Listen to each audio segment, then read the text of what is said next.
2026 সালের 28 এপ্রিল ইরানের দক্ষিণ উপকূল। সময়টা সকাল 11টার কাছাকাছি। চারপাশে সবকিছু একদম স্বাভাবিক এবং শান্ত দেখাচ্ছিল। বন্দর ইয়ানজিল এলাকার সেই নৌঘাটিতেও সবকিছু স্বাভাবিক মনে হচ্ছিল। কেউ রুটিন চেক করছে, কেউ তথ্য বিশ্লেষণ করছে, আবার কেউ বা নজর রাখছে পানির নিচের চলাচলের উপর।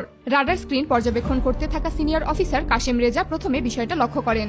তার চোখে পড়ে একটা অদ্ভুত সিগন্যাল, যেটা কয়েক সেকেন্ডে পরপর দেখা দিচ্ছে, আবার মিলিয়ে যাচ্ছে।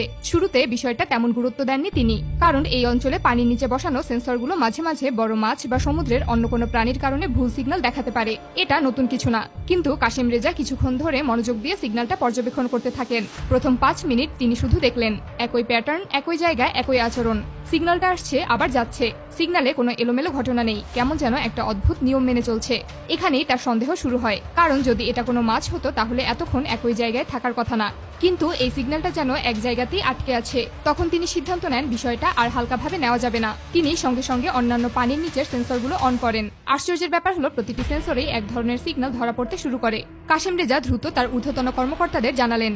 ঘটনাটি যাচাই করতে ইরানের তৈরি বিশেষ পানির নিচে চলতে পারে আজদা ড্রোন পাঠানোর সিদ্ধান্ত নেয়। এই ড্রোনগুলো পানির নিচে থেকে কয়েক কিলোমিটার পর্যন্ত স্ক্যান করতে পারে এবং সন্দেহজনক কোনো কিছু থাকলে তা শনাক্ত করতে সক্ষম।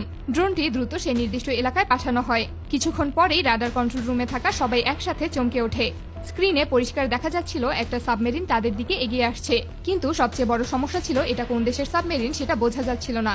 এটা স্বাভাবিক ঘটনা, কারণ সাবমেরিনকে এমনভাবে তৈরি করা হয় যেন পানির নিচে যে কোনো সিগন্যালকে এড়িয়ে চলতে পারে। এদিকে রাডার কন্ট্রোল রুমে সময় নষ্ট করার সুযোগ ছিল না।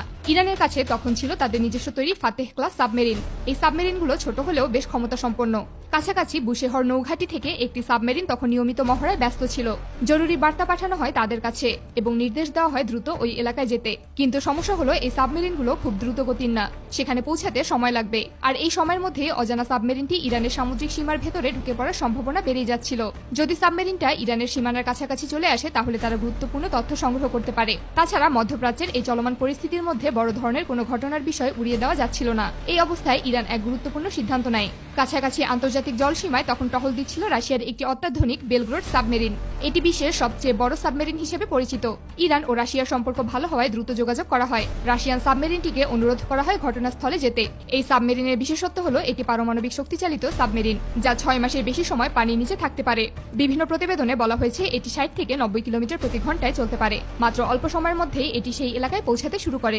এদিকে অন্যদিকে থাকা অজানা সাবমেরিনটিও বসেছিল না। তাদের রাডার কন্ট্রোল রুমেও তখন অস্বাভাবিক কিছু ধরা পড়ে। তারা দেখতে পায় একটা বিশাল আকারের বস্তু তাদের দিকে দ্রুত এগিয়ে আসছে। প্রথমে তারা বিশ্বাসই করতে পারেনি, কারণ তাদের ধারণা ছিল ইরানের কাছে এত বড় সাবমেরিন নেই। কিন্তু সিগন্যালটা স্পষ্ট ছিল, এটা কোনো ছোটখাটো জিনিস না। পরিস্থিতি হঠাৎ করেই পাল্টে যায়। অজানা সাবমেরিনটি তখন থেমে যায়। তারা বুঝতে পারে এখানে থাকা আর নিরাপদ না। মাত্র কয়েক মিনিটের ব্যবধানে রাশিয়ার বেলগ্রোড সাবমেরিন সেই এলাকায় পৌঁছে যায়। ঠিক তখনই অজানা সাবমেরিনটি দিক পরিবর্তন করে পালানোর চেষ্টা করে। এরই মধ্যে ইরানের ফাতেহ ক্লাস সাবমেরিনও সেখানে পৌঁছে যায়। ইরানের পক্ষ থেকে তখন সরাসরি বার্তা পাঠানো হয় তাদের এলাকা ত্যাগ করতে হবে এবং নির্দিষ্ট সময়ের মধ্যে চলে যেতে হবে। এটা ছিল এক ধরনের শেষ সতর্কবার্তা। পরিস্থিতি এতটাই জটিল হয়ে উঠেছিল, ছোট একটা ভুল থেকেই বড় ধরনের ঝামেলা শুরু হতে পারত। কিন্তু শেষ পর্যন্ত সেই অজানা সাবমেরিনটি কোনো ঝুঁকি নেয়নি। তারা দ্রুত ঘুরে আন্তর্জাতিক জলসীমার দিকে ফিরে যায়। আন্তর্জাতিক কিছু গণমাধ্যমে এই ঘটনার খবর প্রকাশ পেলেও খুব দ্রুতই তা চাপা পড়ে যায়। বড় কোনো আলোচনা হয়নি, কোনো আনুষ্ঠানিক বিবৃতিও তেমন দেওয়া হয়নি। অনেক বিশ্লেষকদের মতে এই ধরনের ঘটনা প্রায়ই ঘটে, কিন্তু সবকিছু প্রকাশ্যে আসে না, কারণ এগুলো প্রকাশ পেলে আন্তর্জাতিক সম্পর্ক আরো জটিল হয়ে যেতে পারে। কিন্তু আসল রহস্যটা থেকেই যায়। সাবমেরিনটি আসলে কোন দেশের ছিল?